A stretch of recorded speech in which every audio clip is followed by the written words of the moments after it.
ቴሌብር ወይ በሞባይል ባንኪንግ ለሌላ ሰው ብር ብናስተላልፍ ምንድነው ማድረግ የሚኖርብን?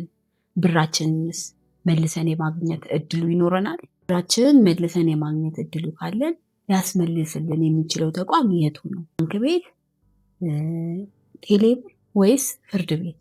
በስህተት ብሩ የተላለፈለት ግለሰብ ብሩን የመመለስ የህግ ግዴታ አለበት ወይስ የለበትም የሚለውን ነገር እናያለን። ሰላም ጤና ይስጥልን። ጠበቃ ሜላት አበራ ነኝ። ህግ ነክ ኮንተንቶችን እየሰራሁ እገኛለሁ። ማንኛውም ህግ ነክ ጥያቄ ካላችሁ በኮሜንት ላይ ጻፉልኝ። በአፋጣኝ ቪዲዮ እንደ አስፈላጊነቱ ቪዲዮ የምሰራበት ይሆናል። ወደ መጀመሪያ ጉዳይ እንመለስ። በስህተት በቴሌ ብር ስናስተላልፍ ብዙን ጊዜ የምናደርጋቸው ነገሮች መጀመሪያ በቴሌ ብር ወይ በሞባይል ባንኪንግ በስህተት ብሩ ሲተላለፍ ባንክ ቤት ከሆነ ቀጥታ ባንክ ቤት ሄደን ነው የምናመለክተው። ቴሌ ብርም ከሆነ እንደዛው ቴሌ ብር ሄደን ወይ ደውለን እንነግራለን ተሳስተን ብር እንዳስተላለፍ።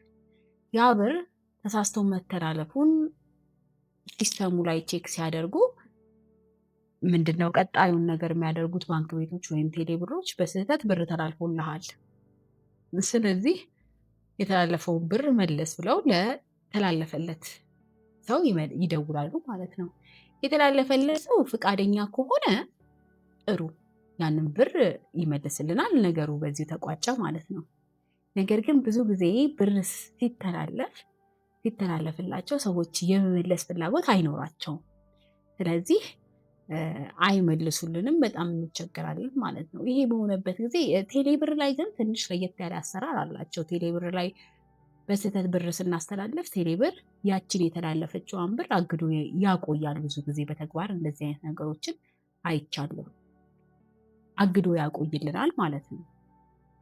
ባንክ ቤት ላይ ግን ባንክ ቤቶች የከስተመርን ፐርሰናል ኢንፎርሜሽን አንድ መስጠት አይችሉም። ሁለተኛ ደረጃ ደግሞ ያለ ባንክ ቤት ወይንም ያለ ህጋዊ ግራውንድ ያለ ፍርድ ቤት ትዕዛዝ ወይ ያለ ህጋዊ ግራውንድ የከስተመርን አካውንት ማገድ አይችሉም።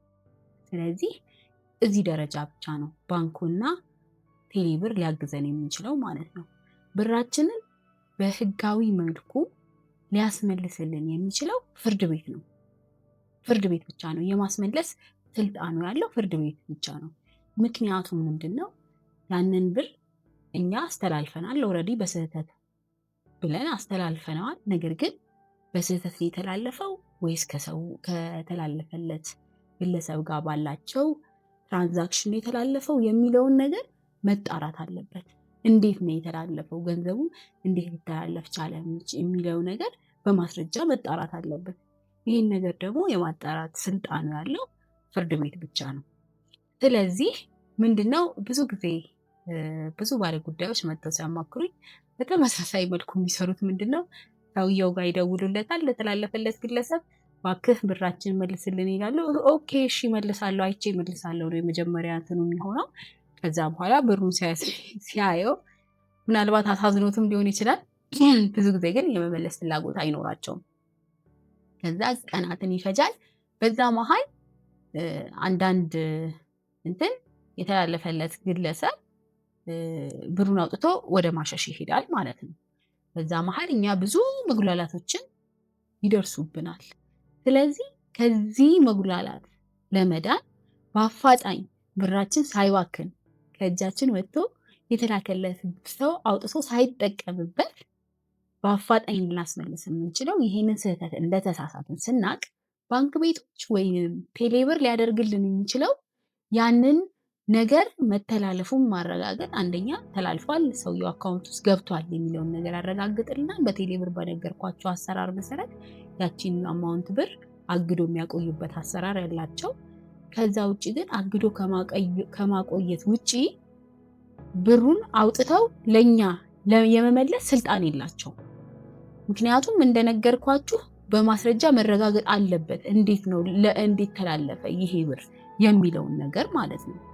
ስለዚህ በአንድም ሆነ በሌላ መልኩ ፍርድ ቤት መሄዳችን ግድ ነው። ፍርድ ቤት መሄዳችን ግድ ነው። ይልቁኑ ፈጥነን ፍርድ ቤት ሄደን የእግድ ትዕዛዝ ብናወጣ ምንድን ነው የሚሆነው? ያ ሰው ከአካውንቱ ብሩን ትራንስፈር ያንን አማውንት ኦፍ ብር ማውጣት እንዳይችል ይታገዳል። ያ ከታገደ ያ ብር ከታገደ ማለት ነው ብራችን የማስመለስ እድላችን እጅግ ሰፋ ያለ ነው። ስለዚህ ያንን አታግደንም ሰውየው ፍቃደኛ የሚሆንና የሚመልስ ከሆነ ካሳገድን በኋላ ብሩን ማስመለስ እንችላለን። የፍርድ ቤት ፕሮሲጀርን ሳንጨርስ ከተመለሰልን እንትን እንላለን። ስለዚህ ምንድነው ብራችን የማስመለስ ስልጣን ያለው አንደኛ ፍርድ ቤትና ፍርድ ቤት ብቻ ነው። ከሰውየው ጋር መልስ አትመልስ ጭቅጭቅ ውስጥ በመግባት ወይ ደግሞ ጊዜ በመፍጨት የምናጣው ብራችን ነው። ያ ሰው ምናልባት ቋሚ ገንዘብ የሌለው ምንም የምንይዘው ንብረት የሌለው ሊሆን ይችላል። ያ ከሆነ ደግሞ የወንጀል የፍትሐ ብሔርም ኃላፊነት ቢኖርበትም ግን ብራችንን ልናስመልስ የምንችልበት ምንም ንብረት ከሌለው ብራችን የማግኘት ፕሮባቢሊቲው በጣም አነስተኛ ነው የሚሆነው። ስለዚህ ምንድነው ማድረግ ያለብን? እኛ እንደነገርኳችሁ ቀጥታ ፍርድ ቤት ሄደን ማመልከት ነው። አመልክተን አካውንቱ እንዲታገድ የመጀመሪያ እንትን ማድረግ ነው። ይህንን ስቴፕ መጓዝ ነው።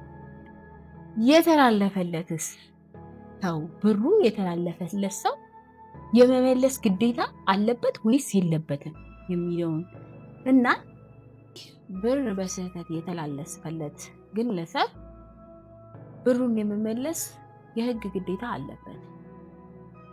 በመጀመሪያ ብሩ እንደተላለፈለት የተላለፈለት ሰው ሳያቅ በአካውንቱ ይዞ ቢቆይ እና ይህንን ነገር ባያቅ ምንድነው የሚሆነው? በስህተት የተላለፈ ገንዘብ ብቻ ነው የሚሆነው።